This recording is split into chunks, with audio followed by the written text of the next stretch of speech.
Waste Asia से America का so called अनचैलेंजेबल दौर अब हमेशा के लिए खत्म होने जा रहा है। क्या वॉशिंगटन का वो इनविंसिबल एयर डिफेंस और नेवल नेटवर्क जिसे सालों तक कोई छू नहीं सकता था, ईरान के प्रिसिजन ड्रोन और मिसाइल डॉक्ट्रिन के सामने वो बेअसर साबित हो चुका है। सबसे बड़ा सवाल ये है, जब सुपर पावर के अपने command centres, early warning radars और फॉरवर्ड बेसिस ही अब सेफ नहीं बचे, तो गल्फ रीजन पर अमेरिका की मिलिट्री सुप्रीमेसी अब इतिहास बन चुकी है। दर्शकों, आज हम बात कर रहे हैं एक ऐसे स्ट्रैटेजिक टर्निंग पॉइंट की जिसने मिडिल ईस्ट की पूरी जियोपॉलिटिकल चेसबोर्ड को उल्टा कर रख दिया है। सालों से हम सुनते आए थे कि पर्शियन गल्फ में अमेरिका की मिलिट्री प्रेजेंस को हिला पाना नामुमकिन है, लेकिन पिछले कुछ महीनों में जो तस्वीरें और ग्राउंड रिपोर्ट सामने आई हैं, उन्होंने अब इस पूरे दावे की बुनियाद हिला दी है। जॉइंट यूएस और इजरायली स्ट्राइक्स के बाद शुरू हुए इस टकराव में ईरान ने जो जवाब दिया, उसने पेंटागन को डिफेंसलेस और हैरान छोड़ दिया है। ईरान ने कोई ब्लाइंड बम्बार्टमेंट नहीं किया, बल्कि एक calculated, highly sophisticated asymmetric strategy के जरिए मिडिल ईस्ट में फैले अमेरिकन मिलिट्री इंफ्रास्ट्रक्चर की बैकबोन पर डायरेक्ट हिट किया। उन्होंने ना सिर्फ बिल्डिंग्स गिराई, बल्कि मिडिल ईस्ट के लोगों से, वेस्ट एशिया के लोगों के दिल से यूएस को उखाड़ फेंका और अब बाकी सारे वेस्ट एशिया के देश भी यूएस की प्रेजेंस अपने यहां नहीं चाहते। सबसे पहले बात करते हैं बहरीन की, जहां US naval forces, central command और यूएस नेवी का 5th फ्लीट बैठता है। ये वो जगह है जहां से अमेरिका पूरे पर्शियन गल्फ के सी लेन्स को डोमिनेट करता था।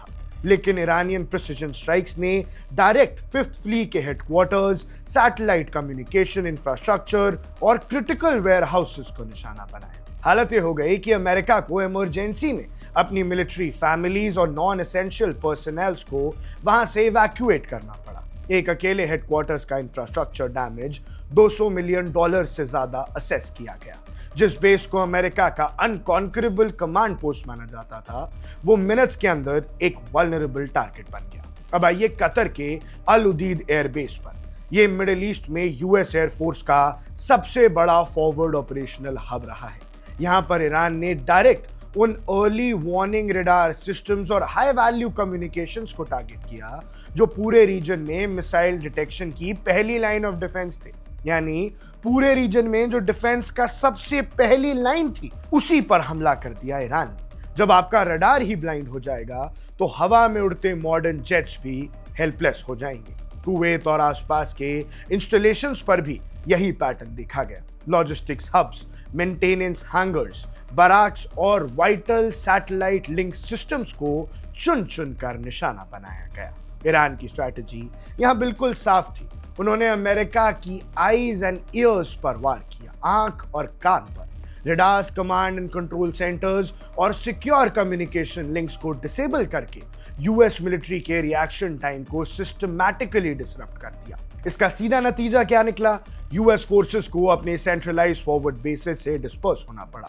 जिस फौज को रीजन डोमिनेट करना था, उससे अब अपने एसेट्स को सेफ रखने के लिए बैकफुट पर आना पड़ रहा है। एक फॉरवर्ड मिलिट्री पोस्चर जो डेटरेंस बनने के लिए डिजाइन किया गया था, वो अब एक सिटिंग डक लायबिलिटीज बन चुका है। लोग फिगर्स और फाइनेंशियल डैमेज पर डिबेट कर सकते हैं, लेकिन ग्राउंड रियलिटी ये है कि स्ट्रैटेजिक डैमेज का कोई हिसाब नहीं है। बिलियंस ऑफ डॉलर्स के मिलिट्री एसेट्स जो सालों से गल्फ नेशंस को अमेरिकन सिक्योरिटी अम्ब्रेला का भरोसा दिला रहे थे, वो ईरानियन ड्रोन्स और बैलिस्टिक टेक्नोलॉजी के सामने एक्सपैंड हो चुके टारगेट बोर्ड्स बन गए हैं। इस पूरे वॉर ने वॉशिंगटन के पॉलिसी सर्कल्स में एक ऐसी बहस छेड़ दी है जिसका जवाब उनके पास नहीं है। जब ईरानियन फायर पावर इतनी एक्यूरेट और लीथल है कि वो गल्फ के हर एक अमेरिकन बेस को टारगेट कर सकती है, तो क्या मिडिल ईस्ट में बेसिस बनाए रखने का अब कोई सेंस बनता है? अमेरिका ने सोचा था कि फॉरवर्ड पोजीशनिंग उनकी ताकत है, लेकिन ईरान ने यह साबित कर दिया कि ये बेसिस अमेरिका की सबसे बड़ी कमजोरी है। वेस्ट एशिया में अमेरिका का वो एक्सक्लूसिव कंट्रोल, जिसका दबदबा पिछले 3 दशकों से चल रहा था, अब ढल चुका है। और इस ग्राउंड रियलिटी के बाद एक बात बिल्कुल क्लियर है, मिडिल ईस्ट का मिलिट्री डायनामिक अब हमेशा के लिए बदल चुका है। क्या पर्शियन गल्फ में पावर डायनामिक्स हमेशा के लिए बदल चुके हैं? क्या वेस्टर्न मिलिट्री प्रेजेंस और गल्फ स्टेट्स का इजराइल के साथ अलायंस अब तेहरान के स्ट्रैटेजिक डेटरेंस के सामने कमजोर पड़ रहा है? और सबसे बड़ा सवाल, जब अमेरिका और उसके एलाइज ईरान पर लगातार प्रेशर बनाने की कोशिश करते हैं, तो क्या तेहरान ने भी अपनी रेड लाइंस को एस्टैब्लिश कर दिया है? पर्शियन गल्फ एक बार फिर हाई अलर्ट पर है, लेकिन इस बार नैरेटिव वो नहीं है जो मेन स्ट्रीम वेस्टर्न मीडिया दिखाने की कोशिश करता है। इस बार नैरेटिव ये है कि ईरान यूएस को दबाव में डाल रहा है। इस बार ईरान यूएस पर प्रेशर बना रहा है। यूएई ने क्लेम किया है कि ईरान की तरफ से 2 बैलिस्टिक मिसाइल्स लॉन्च किए गए, जिनमें से एक मिसाइल उनके टेरिटोरियल वाटर्स में गिरा। अबू धाबी इमरजेंसी अलर्ट्स जारी कर रहा है, एयर डिफेंस सिस्टम्स को डिप्लॉय कर रहा है और फर्म रिस्पॉन्स की वार्निंग दे रहा है। लेकिन इस पूरे जियोपॉलिटिकल चेसबोर्ड को समझने के लिए हमें सरफेस लेवल हेडलाइन से आगे बढ़ना होगा और गहराई को समझना होगा कि अब यूएई पे क्यों दबाव बनाया जा रहा है। पिछले कुछ महीनों से जब से यूएस और इजरायली इंटरेस्ट ने रीजन को इंस्टिगेट किया, तब से एक बात बिल्कुल साफ है। तेहरान ने क्लियर कर दिया है कि वो किसी भी यूनिलैटरल प्रेशर के आगे सरेंडर तो नहीं करेगा। वेस्टर्न सैंक्शंस, मिलिट्री थ्रेट्स और रीजनल प्रोवोकेशंस के बावजूद ईरान ने अपनी स्ट्रैटेजिक सॉवरेनिटी और टेक्नोलॉजिकल एज को कंसिस्टेंटली मेंटेन किया। जब फरवरी के लेट फेज में यूएस और इजरायली स्ट्राइक्स ने रीजनल इक्विलिब्रियम को डिसरप्ट करने की कोशिश की, तब ईरान ने दिखा दिया कि उसके रेजिस्टेंस नेटवर्क और इंडिजिनस मिसाइल कैपेबिलिटीज को इग्नोर नहीं किया जा सकता है। हजारों ड्रोन्स और प्रिसिजन गाइडेड बैलिस्टिक मिसाइल्स के जरिए तेहरान ने यह मैसेज भेजा था कि अगर ईरान पर डायरेक्ट अटैक होता है तो गल्फ के जो भी बेसेस या एसेट्स फॉरेन एग्रेशन को फैसिलिटेट करेंगे वो सेफ नहीं रहेंगे। अब आते हैं यूएई के इन दावों पर। यूएई का कहना है कि महीनों बाद पहली बार डायरेक्ट मिसाइल थ्रेट डिटेक्ट हुई है, जिसके बाद पब्लिक अलर्ट जारी किया गया है। आपको याद होगा फरवरी एंड और मार्च के महीने में जब यूएई पर डायरेक्ट अटैक्स हो रहे थे, अबू धाबी और दुबई पर अटैक्स हो रहे थे। लेकिन सवाल ये उठता है कि यूएई अचानक इतना डिफेंसिव क्यों हो गया है? यूएई तो अमीर देश है भैया, पलटवार क्यों नहीं करता? फैक्ट ये है कि यूएई और उसके रीजनल पार्टनर्स पिछले कुछ सालों से वॉशिंगटन और तेल अवीव के स्ट्रैटेजिक ऑर्बिट में तेजी से मूव कर रहे हैं। जब आप उन फोर्सेस को शेल्टर और ऑपरेशनल कंफर्ट प्रोवाइड करते हैं जो ईरान के नेशनल सिक्योरिटी इंटरेस्ट के खिलाफ काम कर रही हैं, तो रीजनल डायनामिक्स नेचुरली कॉम्प्लेक्स हो जाते हैं। उन्होंने सोचा था कि भैया हमने अपने यहाँ अमेरिकी मिलिट्री को पनाह दे रखी है तो वो हमारी सिक्योरिटी कर लेगा, लेकिन ऐसा हुआ नहीं।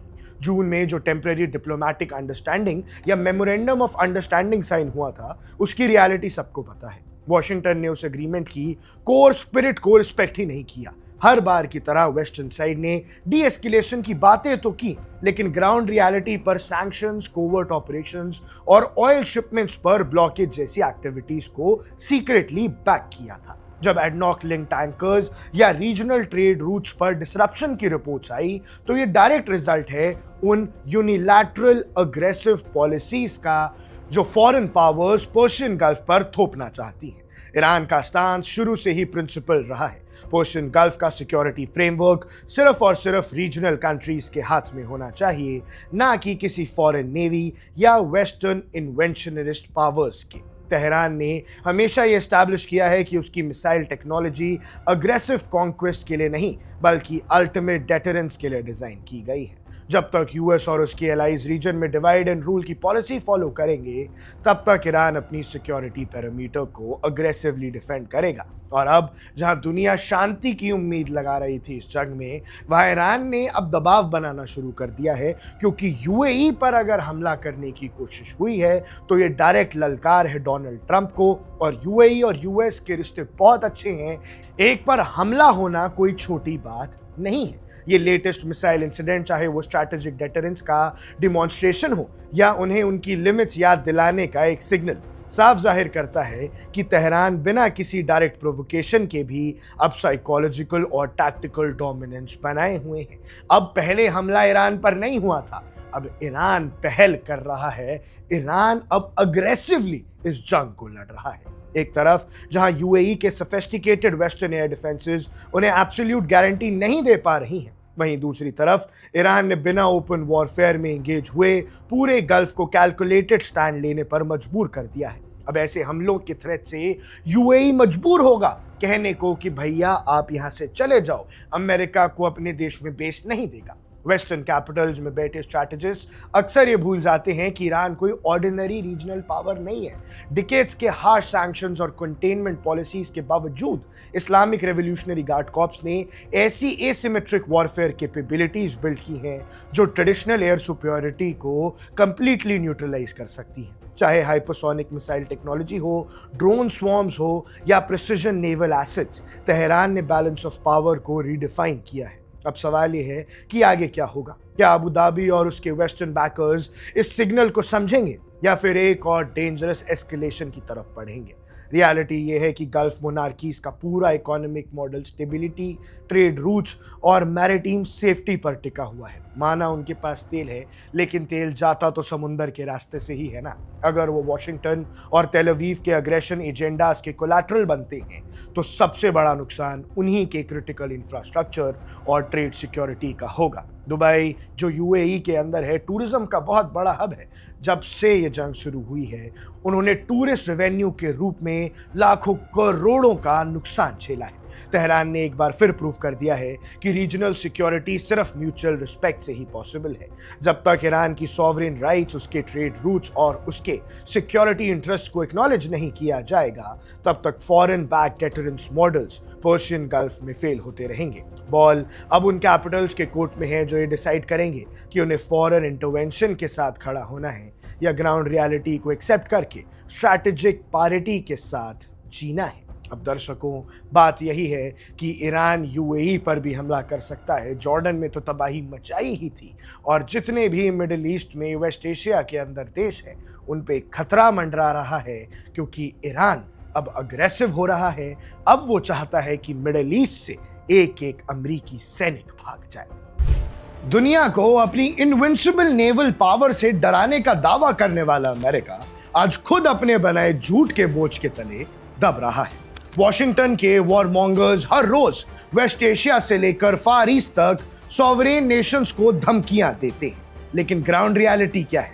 रियलिटी ये है कि जहां एक तरफ Pentagon trillions of dollars waste कर रहा है, वहीं दूसरी तरफ उनके multi billion dollar super weapons समंदर के बीच बिना पावर, बिना बेसिक फैसिलिटीज के स्ट्रैंडर्ड हो रहे हैं, कमजोर हो रहे हैं। साउथ चाइना सी में यूएस नेवी के गाइडेड मिसाइल डिस्ट्रॉयर यूएसएस बेनफोल्ड का 4 दिन तक पूरी तरह पैरालाइज रहना, और इससे पहले यूएसएस अब्राहम लिंकन जैसे एयरक्राफ्ट कैरियर्स पर फेल होती लॉजिस्टिक्स, ये कोई आम टेक्निकल फॉल्ट नहीं है। ये वेस्टर्न मिलिट्री हेगेमनी के स्ट्रक्चरल कोलैप्स और ओवरस्ट्रेच्ड इंपीरियल एम्बिशंस का डायरेक्ट सबूत है। पहले समझते हैं कि उन कंटेस्टेड वाटर्स में आखिर हुआ क्या, जहां यूएस जबरदस्ती अपनी मिलिट्री प्रेजेंस फोर्स करता था। यूएसएस बेनफोल्ड, जिसे अमेरिकन मीडिया एक मॉडर्न फ्लोटिंग फोर्ट्रेस की तरह बेचता है, साउथ चाइना सी में रूटीन पेट्रोल टैंक पर निकला, लेकिन अचानक इस so called high tech worship के सारे मेन जेनरेटर्स एक के बाद एक फेल हो गए। 4 दिन तक, पूरे 96 घंटे तक ये हेवीली आर्म्ड वॉरशिप समंदर के बीच एक बेजान लोहे के डब्बे की तरह पड़ा रहा। सोचिए, जिस नेवी का काम दूसरे देशों को इंटिमिडेट करना है, उसके सेलर्स 4 दिन तक एक्सट्रीम गर्मी में बिना एसी, बिना पानी, बिना फंक्शनिंग सैनिटरी सिस्टम्स के फंसा रहा। शिप के मेस हॉल्स बंद थे और उन्हें दूसरे शिप से इमरजेंसी फूड मंगवाना पड़ा। ये वही शिप्स हैं जिन्हें वॉशिंगटन एंटी इंपेरियलिस्ट फोर्सेस और सोवरेन नेशंस को इंटिमिडेट करने के लिए फॉरवर्ड डिप्लॉय करता है। लेकिन रियलिटी ये है कि इंटरनल लॉजिस्टिक्स और बेसिक मेंटेनेंस के लेवल पर इनका दम घुट रहा है। लेकिन यूएसएस बेनफोल्ड अकेला नहीं है। इस पूरे नैरेटिव को वेस्ट एशिया के पर्सपेक्टिव से देखिए। जब यूएस नेवी ने रेड सी और पर्शियन गल्फ में डेटरेंस रिस्टोर करने के बड़े बड़े दावे किए थे, तब क्या हुआ? रेजिस्टेंस फोर्सेस के लो कॉस्ट एसिमेट्रिक ड्रोन्स और मिसाइल्स के सामने multi million dollar American air defence systems exhaust हो गए। ईरान ने जो मार मारी है वो इतिहास याद रखेगा। अमेरिकन कैरियर्स और डिस्ट्रॉयर्स को रिलेंटलेस ऑपरेशंस में धकेला गया। जिससे उनकी फ्लीस पर अनप्रेसिडेंटेड मैकेनिकल और साइकोलॉजिकल प्रेशर बिल्ड हुआ।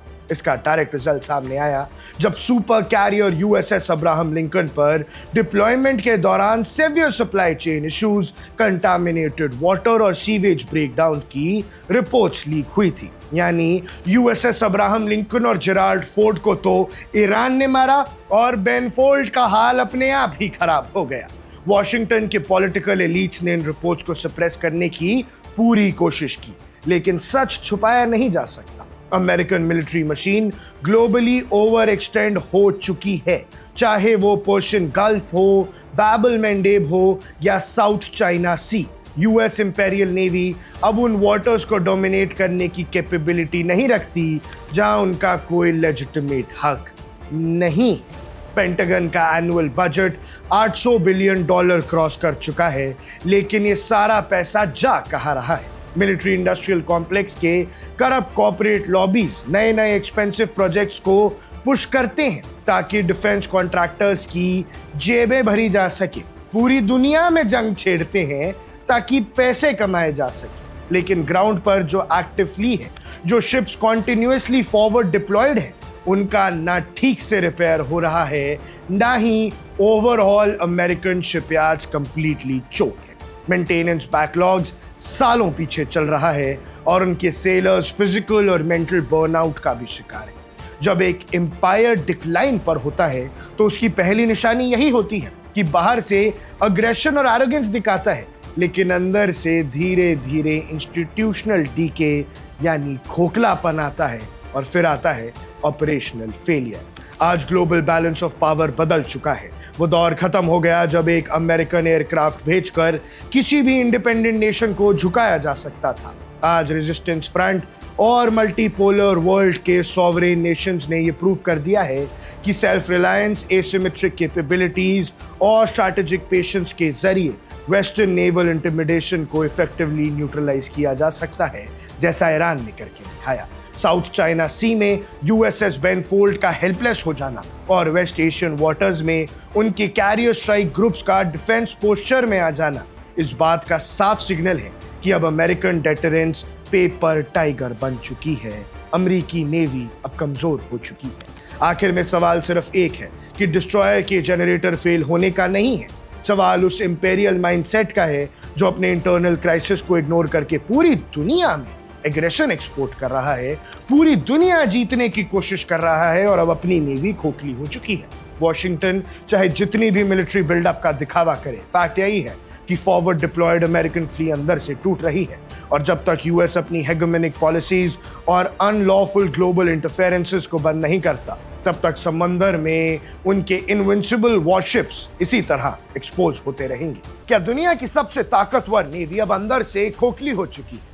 वो अमेरिका जो कल तक वेस्ट एशिया से लेकर साउथ चाइना सी तक अपनी दहशत बनाए रखने का दावा करता था, आज उसकी फौज मल्टी फ्रंट प्रेशर के बोझ तले दबकर बिखर रही है। ये सवाल हम नहीं बल्कि साउथ चाइना सी के बीचों बीच हुई एक ऐसी हैरतअंगेज घटना खड़ी कर रही है जिसने पेंटागन के होश उड़ा दिए हैं और चाइना के हौसले बुलंद कर दिए। 10,000 टन के लोहे का पहाड़ यूएस नेवी का सबसे dangerous guided missile destroyer USS Ben fold, जो चाइना को डराने के लिए साउथ चाइना सी में बिना किसी दुश्मन के हमले के 4 दिनों तक एक बेजान कबाड़ की तरह तैरता रहा। ना इलेक्ट्रिसिटी थी, ना रेडार्स, ना कोई वेपन्स कैपेबिलिटी। चाइना के दरवाजे पर खड़ा अमेरिका का सबसे बड़ा वॉरशिप एक सिट डाउन डक बनकर रह गया और हालात ये हो गए कि उनके सैनिकों को दूसरे जहाजों से खाना मांगना पड़ा और खींचते हुए स्यूबिक बे ले जाना पड़ा। तो आखिर वॉशिंगटन के इस मैसिव फेलियर के पीछे की असली कहानी क्या है? कहीं चाइना के हैकर्स ने इनके इंजन्स तो डाउन नहीं करती? और कैसे ईरान और वेस्ट एशिया के दलदल में फंसा अमेरिका अब इंडो पैसिफिक में चाइना के सामने कमजोर पड़ गया है? और क्या ग्लोबल ऑर्डर में अमेरिका की मिलिट्री हेगेमनी का अंत शुरू हो चुका है? चलिए इस पूरी रिपोर्ट को स्टेप बाय स्टेप डिकोड करते हैं। इस पूरी रिपोर्ट की सतह से तह तक जाते हैं। दर्शकों, साउथ चाइना सी दुनिया का सबसे सेंसिटिव मैरिटाइम चोक पॉइंट है। जहां चाइनीज नेवी की डायरेक्ट पेट्रोलिंग चलती है। यूएसएस बेनफोल्ड, जो USS George Washington carrier strike group का एक वाइटल हिस्सा है, अचानक एक कैटास्ट्रोफिक इंजीनियरिंग फेलियर का शिकार होता है। शिप के मेन इलेक्ट्रिकल जनरेटर्स एक एक करके फेल हो जाती हैं और देखते ही देखते यूएस नेवी का सबसे एडवांस्ड वॉरशिप कंप्लीटली डार्कनेस और साइलेंस में चला जाता है। एक अर्ले बूट क्लास डिस्ट्रॉयर का मतलब होता है cutting edge Agassiz combat system, powerful spy radars और टॉमाहॉक मिसाइल्स। लेकिन पावर सप्लाई खत्म होते ही ये सब एक सेकंड में बेकार हो गए। जहाज की एसी सिस्टम्स भी बंद हो गए और जुलाई अगस्त के महीने में साउथ चाइना सी की चुभने वाली गर्मी और ह्यूमिडिटी के बीच करीब 300 यूएस सेलर्स बंद लोहे के डब्बे में और बिना सैनिटेशन के फंस गए। हालात इतने शर्मनाक हो गए कि स्ट्राइक ग्रुप के दूसरे क्रूजर यूएसएस रॉबर्ट स्मॉल्स को इमरजेंसी कुक्ड मील सप्लाई करनी पड़ी ताकि क्रू भूखा ना मर जाए। 4 लंबे दिनों तक यूएस नेवी का फ्लैगशिप डिस्ट्रॉयर उसी पानी में लाचार पड़ा रहा जहां चाइना रोज अपनी नेवल सुप्रीमेसी डिमॉन्स्ट्रेट करता है। आखिरकार कॉन्ट्रैक्ट पर हायर की गई टग बोट्स ने यूएसएस बेनफोल्ड को स्यूबिक बे फिलीपींस तक खींचकर पहुंचाया और उसके बाद उसको ठीक करने की जो प्रक्रिया है वो शुरू हुई। लेकिन ये इंसिडेंट सिर्फ एक टेक्निकल ग्लिच नहीं है, ये एक जियोपॉलिटिकल रियलिटी चेक है। पिछले कुछ अरसे में अमेरिका ने वेस्ट एशिया के अंदर ईरान और उसके एलाइज के खिलाफ रिसोर्सेज का जो बेहिसाब इस्तेमाल किया है, उसने यूएस आर्म्ड फोर्सेस की सप्लाई चेन और मेंटेनेंस साइकिल्स की रीढ़ की हड्डी तोड़ दी। रेड सी और मिडिल ईस्ट के पानी में लगातार हाई अलर्ट डिप्लॉयमेंट्स ने अमेरिकन डिस्ट्रॉयर्स को एग्जॉशन के स्टेज पर ला खड़ा किया। एक तरफ ईरान और उसके रीजनल एक्सिस ऑफ रेजिस्टेंस ने पेंटागन को कॉन्टिन्यूअस स्कर्मिशेस और मिसाइल थ्रेट्स में उलझा रखा है। वहीं दूसरी तरफ वॉशिंगटन साइमल्टेनियसली साउथ चाइना सी में चाइना को इंटिमिडेट करने की कोशिश कर रहा था। भैया, चाइना समझ गया है कि यूएस अब कमजोर है और ताइवान पे हमला करने का इससे बेहतर मौका उसे नहीं मिलेगा। और नतीजा ये निकला कि overworked American crew, poorly maintain turbine engines और डिले होते होते ड्राई डॉक रिपेयर साइकिल्स ने यूएस को बीच समंदर में फंसा दिया। और अब चाइना तक ये बात पहुंच गई कि यूएस की नेवी अंदर से खोखली हो गई है। ये कोई पहला इंसिडेंट नहीं है। इसी साल यूएसएस हिगिंस के साथ भी इंडो पैसिफिक में इलेक्ट्रिकल माल फंक्शन देखा गया था। एक के बाद एक अमेरिकन डिस्ट्रॉयर्स का क्रिटिकल कॉम्बैट जोन्स में फेल होना साफ दिखाता है कि यूएस डिफेंस इंडस्ट्रियल बेसिस अब मल्टी थिएटर इंगेजमेंट झेलने के काबिल नहीं बचे हैं। और इसी कमजोरी को बीजिंग ने बड़ी बारीकी से नोट किया है। साउथ चाइना सी में जहाज पीपल लिबरेशन आर्मी नेवी के पास होम टर्फ एडवांटेज है, फास्ट प्रोडक्शन कैपेबिलिटीज है और continuous modern ship manufacturing lines हैं। वहां अमेरिका के जहाज मेंटेनेंस प्रॉब्लम्स की वजह से टग बोट्स के सहारे चल रहे हैं। अमेरिका दुनिया के सामने डींगे हाँकता रह गया, हमारी नेवी सबसे अच्छी, हमारी नेवी सबसे शक्तिशाली। और वहां चाइना ऐसी ऐसी चीजें बनाकर बैठा है कि अब अगर यूएस और चाइना आमने सामने हो जाते हैं तो यूएस को बहुत भारी हार झेलने पड़ सकती है। जब यूएसएस बेनफोल्ड सुबिक बे में रिपेयर्स के लिए स्ट्रैंडेड था, तब रीजन के तमाम एलाइज, चाहे वो फिलीपींस हो या ताइवान, एक ही चीज देख रहे थे कि अमेरिका ग्राउंड पर उन्हें गारंटी देने का दावा तो करता है, पर जब रियल प्रेशर बिल्ड होता है तो उसकी अपनी फ्ली मेंटेनेंस फेलियर के बोझ से दब जाती है। वो ताइवान और फिलीपींस को क्या बचाएगा, उसके अपने ही जहाज सही से नहीं चलते। चाइना ने बिना एक भी गोली चलाए वॉशिंगटन को यह मैसेज दे दिया है कि ज्योग्राफी और लॉजिस्टिक्स के रियल बैटल ग्राउंड पर अमेरिका के ओवरस्ट्रेच एम्पायर कितना फ्रेजाइल हो चुका है। मिडिल ईस्ट में ईरान के प्रेशर और ईस्ट एशिया में चाइना के अग्रेसिव मॉडर्नाइजेशन ने अमेरिका की मिलिट्री सुप्रीमेसी के इल्यूजन को तोड़कर रख दिया है। यूएसएस बेनफोल्ड अब रिपेयर्स के बाद लौट तो चुका है, लेकिन इस इंसिडेंट ने पेंटागन के रेडीनेस क्राइसिस पर जो पर्दा गिरा था उसे पूरी तरह उठा दिया है। अगर एक रूटीन ऑपरेशनल डिप्लॉयमेंट के दौरान यूएस वॉरशिप 4 दिन भी बिना बिजली के स्ट्रैंडेड हो सकता है, तो एक्चुअल वॉर टाइम सिनारियो में जहां हाई इंटेंसिटी इलेक्ट्रॉनिक वॉरफेयर और मिसाइल बैरेजेस होंगे, वहां इस फ्ली का क्या हाल होगा। एक तरफ वेस्ट एशिया में ईरान का अनकॉन्कर्ड स्ट्रैटेजी प्रेशर और दूसरी तरफ पैसिफिक में चाइना की अनस्टॉपेबल मैन्युफैक्चरिंग और नेवल डोमिनेंस। अमेरिका अब दो ऐसी ताकतों के बीच फंस चुका है जहां से बिना टैक्टिकल लॉस के निकलना लगभग नामुमकिन लगता है। दुनिया बदल रही है और पावर बैलेंस का झुकाव अब साफ तौर पर वॉशिंगटन के हाथ से फिसलता दिख रहा है, अमेरिका के हाथ से ज्यादा दिख रहा है। क्या अमेरिकन फौज अब वॉशिंगटन के ऑर्डर्स को फॉलो करने से साफ साफ इनकार कर रही है? क्या मिडिल ईस्ट में इजराइल के लिए लड़ी जा रही जंग ने यूएस आर्म्ड फोर्सेस के अंदर एक ऐसी बगावत खड़ी कर दी है जो व्हाइट हाउस के फाउंडेशंस को हिला कर रख देगी? एक तरफ यूएस एडमिनिस्ट्रेशन ये दावा करती है कि उनकी मिलिट्री वर्ल्ड की सबसे पावरफुल फोर्स है, लेकिन ग्राउंड रियलिटी कुछ और ही बयान कर रही है। एक के बाद एक अमेरिकन सोल्जर्स कैमरा के सामने आकर खुलेआम कह रहे हैं कि our government is compromised. Trump administration पर सीधे आरोप लग रहे हैं कि अमेरिकन फौजियों की जानों को फॉरेन इंटरेस्ट और इजरायली प्रेशर के आगे सैक्रिफाइस किया जा रहा है। आज हम एनालाइज करेंगे कि आखिर क्यों American rank and file soldiers के अंदर इतना गुस्सा भर चुका है, किस तरह ईरान की स्ट्रैटेजिक रेजिस्टेंस ने वॉशिंगटन की कैलकुलेशन को कंप्लीटली फेल कर दिया है, और क्या यूएस मिलिट्री एस्टैब्लिशमेंट अंदर से कोलैप्स यानी खोखली हो रही है।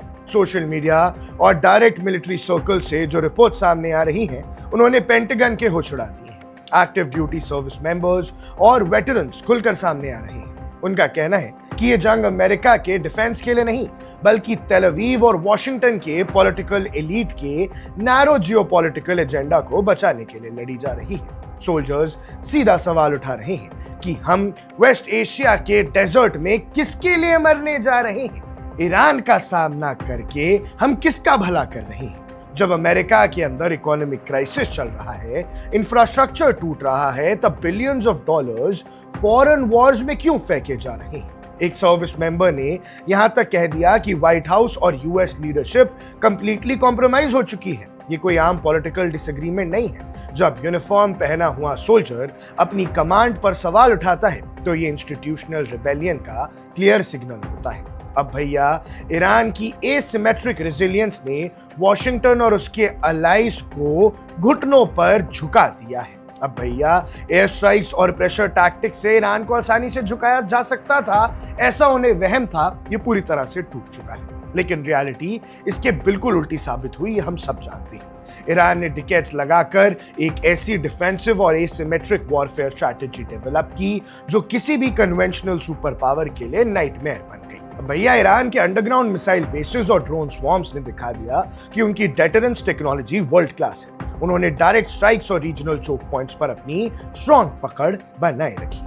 स्ट्रेट ऑफ हॉर्मुज पर ईरान का control globally crude oil supply और कमर्शियल शिपिंग की लाइफलाइन पर ट्रिगर बन चुका था। वॉशिंगटन चाहे कितने भी दावे कर ले, ग्राउंड रियलिटी ये है कि ईरान को बाईपास करके रीजन में अब भी कोई स्टेबल मूव पॉसिबल नहीं है। अमेरिका का high tech multi million dollar interceptors को चीप और इफेक्टिव ड्रोन्स के सामने एग्जॉस्ट होना पड़ रहा है। पेंटागन का स्टॉकपाइल ड्रेन हो रहा है, उनके आम फौजियों की तबीयत खराब हो रही है, डिप्लॉयमेंट कॉस्ट रैपिडली स्काईरॉकेट कर रही है, और ईरान ने प्रूव कर दिया है कि वो एक सॉवरेन कंट्री है जिसे कोएर्सिव थ्रेट से कंट्रोल नहीं किया जा सकता है। अब भैया इसका डोमेस्टिक बैकलैश हुआ है और ट्रंप की कुर्सी थर-थर कांप रही है। अमेरिकन पब्लिक और मिलिट्री दोनों अब इस बात को रियलाइज कर चुके हैं कि उन्हें एक endless loop of forever Wars में धकेला गया है। भैया ये जो अमेरिकी सरकार में बैठे हैं, इनका तो कुछ नहीं जाता, लेकिन आम जनता के लिए चीजें महंगी हो जाती हैं और आम सोल्जर जो सर्विस मेंबर्स हैं यूएस के, वो इधर उधर जाके जबरदस्ती की जंग करते हैं। ट्रंप एडमिनिस्ट्रेशन ने वादा किया था फॉरेन इंटरवेंशंस को बंद करने का, लेकिन उनकी पॉलिसी फॉरेन लॉबीज और अग्रेसिव नियो कंजर्वेटिव एलिमेंट्स के दबाव में आ चुकी है। जब फ्रंट लाइन पर खड़े सोल्जर्स देखते हैं कि उसकी कमांड उसे एक एंडलेस कॉन्फ्लिक्ट में फ्यूल की तरह यूज कर रही है, तब लॉयल्टीज ब्रेक होती हैं। और भैया अगर अमेरिकी सेना अमेरिकी सरकार की सुननी छोड़ देगी तो फिर क्या होगा? यही वजह है कि ग्राउंड पर फ्रस्ट्रेशन इतना बढ़ चुका है कि ट्रूप्स खुलेआम एडमिनिस्ट्रेशन को रिजेक्ट कर रही हैं। पेंटागन के अंदर ये चर्चा गर्म है कि अगर कॉन्फ्लिक्ट एस्केलेट होता है तो क्या अमेरिकन ट्रूप्स वाकई लड़ने के लिए तैयार होंगे, या फिर हम अमेरिकन हिस्ट्री का सबसे बड़ा इंटरनल मिलिट्री क्राइसिस देखने जा रहे हैं। ये कॉन्फ्लिक्ट अब सिर्फ मिलिट्री हार्डवेयर या टेरिटोरियल डोमिनेंस तक लिमिटेड नहीं है, ये क्लियर आइडियोलॉजिकल ब्रेकडाउन है। ईरान ने अपनी सॉवरेनिटी और स्ट्रैटेजिक डेप्थ को डिफेंड करके ये दिखा दिया है कि वेस्टर्न हेगेमनी की लिमिटेशंस क्या हैं। दूसरी तरफ वॉशिंगटन के कॉरिडोर्स में बैठी लीडरशिप अपने ही सोल्जर्स का विश्वास खो चुकी है। जब एक नेशन की आर्म्ड फोर्सेस अपनी ही कमांडर इन चीफ की पॉलिसी को कॉम्प्रोमाइज्ड बोलने लगे तो समझ लीजिए कि एम्पायर का डीके शुरू हो चुका है, यानी ये अमेरिकी सल्तनत अंदर से सड़ने लगी है। आने वाले दिनों में देखना होगा कि क्या व्हाइट हाउस इस इंटरनल रिवोल्ट और जियोपॉलिटिकल फेलियर के बाद अपने कदम पीछे खींचता है या फिर एक ऐसी आग में कूदता है जिसमें नुकसान सिर्फ और सिर्फ उनके अपने फौजियों का होगा। ऐसे में जो भी आपकी राय है, जो भी आपको लगता है, हमें कमेंट सेक्शन में जरूर बताइएगा। अब देख रहे हैं वन इंडिया, मैं हूं आकाश Kaushik. Subscribe to One India and never miss an update. Download the One India app now.